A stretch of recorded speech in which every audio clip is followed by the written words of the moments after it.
Hi friends, it's Miss G. Welcome to another lesson. Back to Monday, back to it.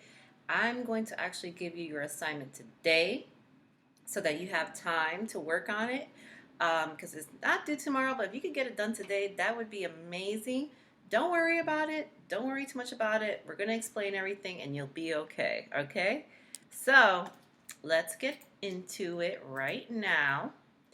The question for our lesson is, what does a deeper exploration of Europe reveal about a point the author makes? We're going to talk about what that means, the point the author is making, and deeper exploration, guys. You should remember by now, or if you don't, it's okay too, that just means we're going to really look at the book and learn more. So, before we get into that, I have a question that I want you to try to answer at home. What happens if we walked around the whole Earth? How long do you think it would take us? Well, friends, it would take 3 years to walk around the whole equator. The equator is the middle part of the Earth, right down the middle, just like this guy's doing. He's going right down the middle. So it would take us 3 years. What does that mean? You would be in third grade. Third grade, imagine. So if you started walking now around the Earth, you wouldn't come back till you were in third grade. That's how big our Earth is, and it's so exciting. So, friends, to do that, we don't really walk. A lot of times we take a bus or car or plane or boat. And especially for a plane or a boat, you need something called a passport. A passport is a document that shows a person is a citizen of a certain country, right? So passports kind of look like this. This is a passport in a country called Indonesia. But they all basically look the same. In front, it looks like this. It says passport. This is the United States of America passport. So if you guys get your passport, this is how it will look. Maybe Miss G will show her passport later on. And then you put your picture here. It has your name, it has the date, it has when you were born, everything, and it says where you're from. So when you guys get your passport, it's going to say from the United States, right? That's the continent, that's the country you're from. So you need that to show when you go to a different country where you're coming from. And that's just a way to stay safe so that they know, oh, you're from here, you're from there. There's a lot of different reasons, friends, we have to use it. But for now, just think about, they just want to know where you're coming from. Different countries, right? So for Asia, right, what did we learn from reading about this book? What point did the author make? Remember, the author writes the words. So what point did she make about Asia? Well, we learned about the tallest mountain. That is something we learned from reading the book. We learned that it has the biggest lizards. Very true. The author told us Asia is unique.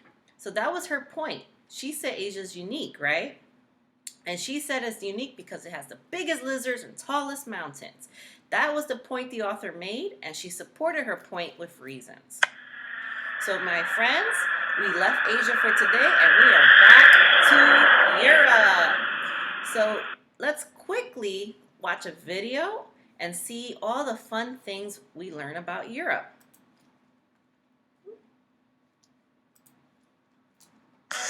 This is Earth.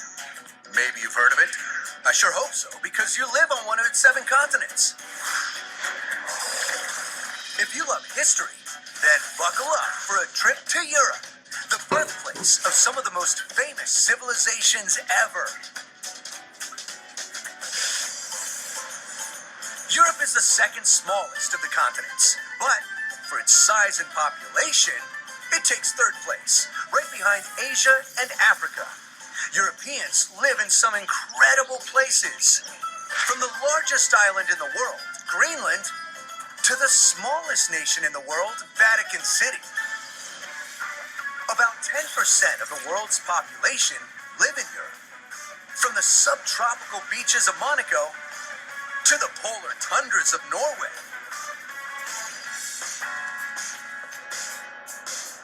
You have to brave the cold to see some of Europe's natural wonders. Iceland has one of the best views of nature's light show, the Northern Lights. are not afraid of heights, head to the border of Italy and Switzerland. You can climb one of the most famous mountains in the world, the Matterhorn. It looks like a giant tooth, right? Some of Europe's wonders were built by hand. You may have heard of a few, like the Eiffel Tower that soars above the city of Paris, France. It was once the tallest building in the world and has almost 7 million visitors every year. Or check out the Colosseum in Rome, Italy. It's the biggest amphitheater in the world, made of stone and concrete and built almost 2,000 years ago. In the 6th century in Athens, Greece, amazing artistic theaters and temples were built. Ancient Greeks loved watching plays and hosting special events to honor their gods. The celebrations held in the city of Olympia inspired the world's Olympic Games. Europe is filled with more than just amazing places and people. It's also home to a few amazing animals. In the western forests of Europe, you may hear gray wolves howling, brown bears hunting, or golden eagles soaring overhead. In Eastern Europe, you may see the rare Euro-Asian lynx and the European bison. On the northern edges of Europe, you may even see a polar bear. Europe is packed with over 742 million people in 47 countries, enjoying beautiful views of mountains and valleys, coastlines and skylines. Europe is full of incredible sights and fascinating cultures. No wonder the most visited continent on Earth is, you guessed it, Europe. Alrighty, friends. So that was a little bit about Europe, right? So do you remember in our book what the author was teaching us? What did we learn about Europe? We saw a video talking about it, and what did we learn from our book? We are learning about the different things you can do there. Exactly. The author was a girl, so my friend over here is saying she is teaching us about the continent of Europe. That is true. We are learning information about Europe. Right. So the author wanted to teach us about Europe, and that's why we have different examples. So looking at this, it says, Europe has many rivers. The rivers connect cities to the sea.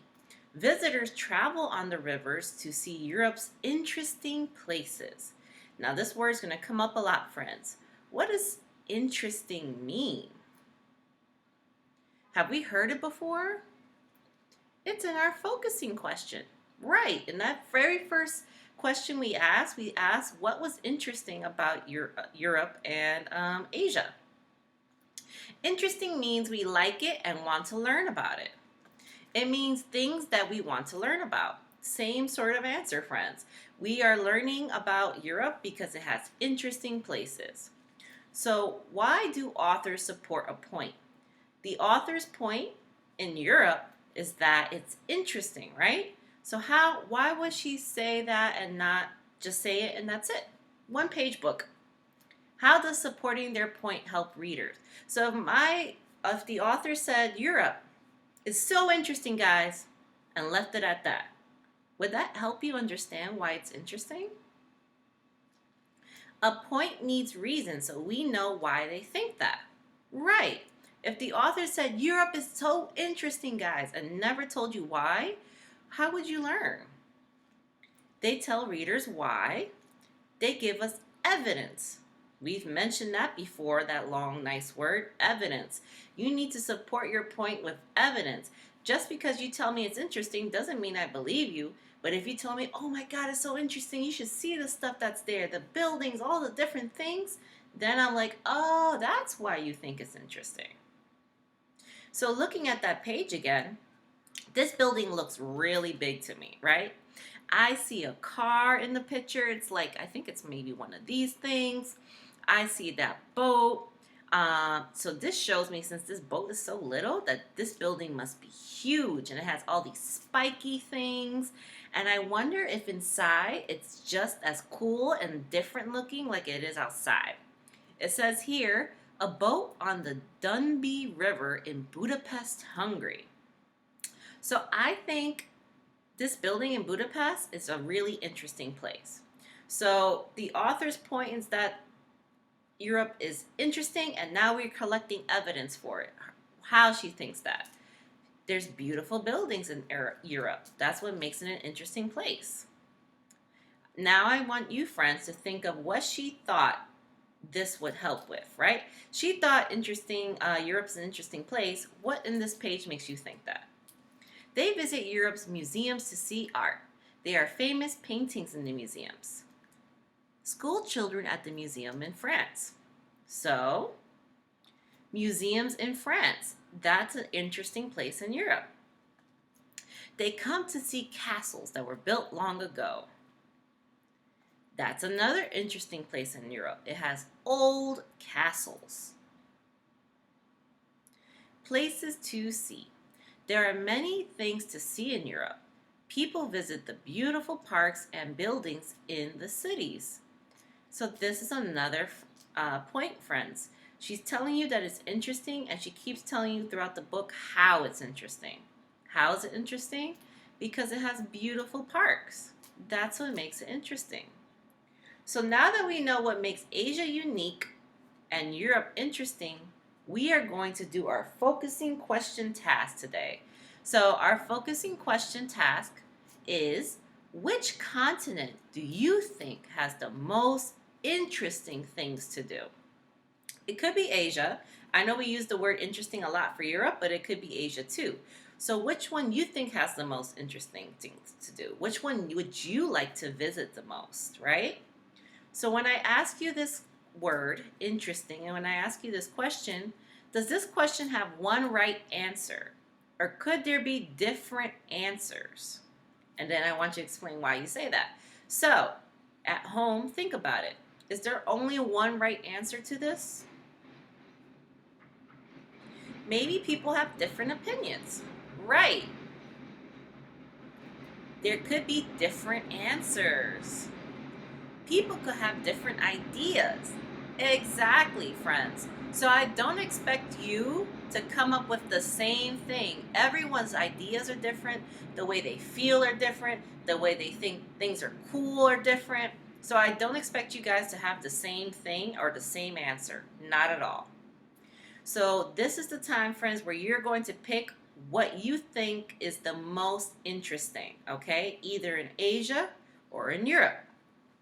So I'm going to go over our details for Asia, and at this point, if you need to pause the video, it's okay too, but let's go over the different unique parts of Asia. It has the tallest mountain in the world. It is the biggest continent. It has the tallest building in the world.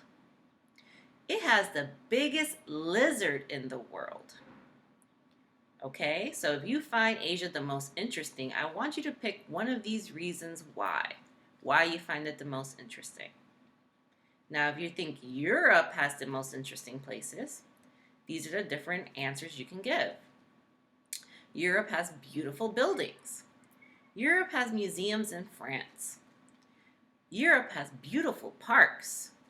Europe has old castles. So now, friends, you have your two choices of what you want to pick and the reasons why. So this, my friends, is so you can get those checks, right? So the first thing is your name and date. Then you're going to give me one sentence stating your opinion. For example, Europe has the most interesting things to do. Which continent do you think has the most interesting things to do? That's what you're answering. You can say Asia has the most interesting things to do. It is up to you. It is your opinion. But I need you to explain your opinion. It has the most beautiful buildings. See, so Miss G's saying, I think Europe has the most interesting things to do because it has the most beautiful buildings. At home, you could say Asia has the most interesting things to do. It has the tallest building. It's up to you. Then, of course, you draw a picture to match your sentence, and the picture needs at least 3 labels. Friends, please, please, please make sure that you have 2 sentences, not just one. I want to see 2. That's it, just 2. Usually for our topic sandwich, we have way more than that, right? So just 2 is okay. So Miss G's going to show you what she would like. You put your name on the top, right? And you put the date. Now, if you don't fit all of 2020 when you write it, you could just write the number 20. Now, Miss G's first sentence was an example. Europe has the most interesting things to do. Notice that I'm trying my best to follow the lines, okay? Please make sure that you're leaving some space in between your words so that Miss G can read it. And please make sure if it doesn't fit here, you just bring it down to the next line. So that's my first sentence. What was my second sentence again? It has the most beautiful buildings. That's why I think Europe is the most interesting. It has the most beautiful buildings. My point is that, and then I have my evidence to back it up, just like what the author does, right? Am I done? No, there's some more things I need to do. Well, I have to draw what I'm talking about, right? So I'm going to draw a beautiful building. Friends, I don't expect perfection. So notice how Miss G is making her building, and she's just using shapes that we know. A square, a triangle, a circle, a rectangle, and that shows Miss G that you were trying to draw a building. Then you put clouds in the sky because I need details. Usually if you're looking at a building, it's outside, so you need to show me it's outside. A sun, again, is just a shape of a circle. And then I'm going to also draw a person because I said it has the most interesting, so maybe I was there. And notice how Miss G's just putting lines for her person. It doesn't have to be too crazy, friends. It could be just a circle and a few lines. If it's hard for you to draw more than that, that's fine by me. Bam! I'm done, right? No, I need a little more. I need a label. So this is a building, and I had my word building here, and I can always go back to the video and see how to spell the word building. So I have the word building here. I need how many more labels? 2. So I have person, building, person. How many more labels do I need? 1 more. You know what it is, the sun. Sun is nice and easy, right? That's a nice one to put. So Miss G, remember, I'm going to make all the checks. Do I have my name and date? Check. Do I have my 2 sentences? Check, check. Do I have a drawing to match? Check. Do I have 1, 2, 3 labels? Check. So Miss G got all the checks, and I know you guys will get all the checks too. So my friends, today that is what we're doing. But before we finish up, Miss G is going to quickly do some shout outs because we have a little bit of time. So our first shout out is Nevaeh. And Nevaeh was answering the question, her opinion, what was the favorite thing to do after school? So Nevaeh said, my favorite thing to do after school is to play in the park. Ooh, I love how long that sentence is, Nevaeh, and how detailed. Great job. She has her name and the date. She has 3 labels, mom, kids, and son. Excellent job, Nevaeh. Next up, we have Ileana. And Ileana wrote, my favorite thing to do after school is watch videos. And notice, friends, how they both started their sentence with my favorite thing to do is. So that Miss G knows what you're talking about. If you just said watch videos, how would I know that means after school? So you have to keep the question in your answer. So again, she has her name and date. She has a table, a door, a sofa, and I think this is like a TV. Excellent job, Ileana. And I can see the colors and the details. That's what we need. And then lastly, right now, we have Scylla. Scylla wrote, reading a book is my favorite thing to do after school. Notice that Scylla put her favorite thing to do after school at the end of her sentence. But guess what, friends? It still works. It's still okay. And Miss G understands. So even though you don't do exactly what Miss G says, if you do it like this and try your best, guess what? It still makes sense too. So Excellent job, Skyla. Again, she has her name, her date, she has a chair, a table, and the back of the chair. Very much lots of details, and I love how you drew this chair, Skyla. Excellent job. Okay, friends, we're done for today. Make sure you get started writing. Miss G's going to be checking out for it. If you ever have any questions, you can come on our Google Meets. Have a great day.